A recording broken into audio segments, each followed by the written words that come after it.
In the incomparable landscape in which Nelson Mandela spent his childhood, they brought back his body on its last journey to the family home.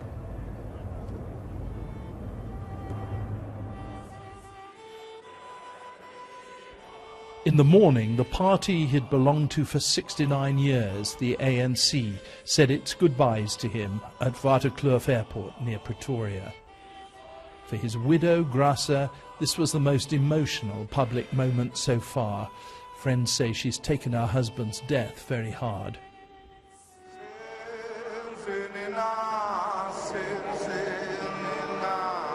President Jacob Zuma broke into song, as he likes to do. He's got a good voice, but he's had a tough time politically. Since the death of Nelson Mandela, he's been criticised, heckled and booed. The guests were a varied group. They included Gerry Adams of Ireland Sinn Féin, a man who also talked peace with his former enemies.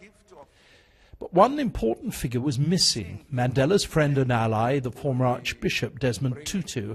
He said he hadn't been invited and didn't want a gate crash. The ANC said he had been invited, and tonight he said he'd be going after all.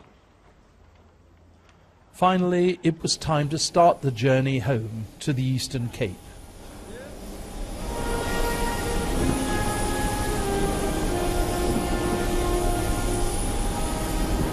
He was leaving behind the big cities of Pretoria and Johannesburg, where he'd achieved many of his greatest successes.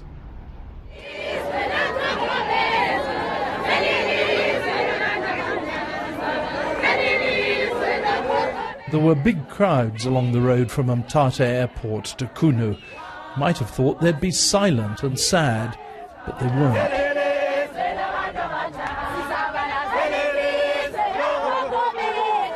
This is such a sad day, and yet everybody's happy. Why is that? It is so painful that he is dead, but now at least we have the chance to celebrate. So you're celebrating his life and you're showing your gratitude. Yes!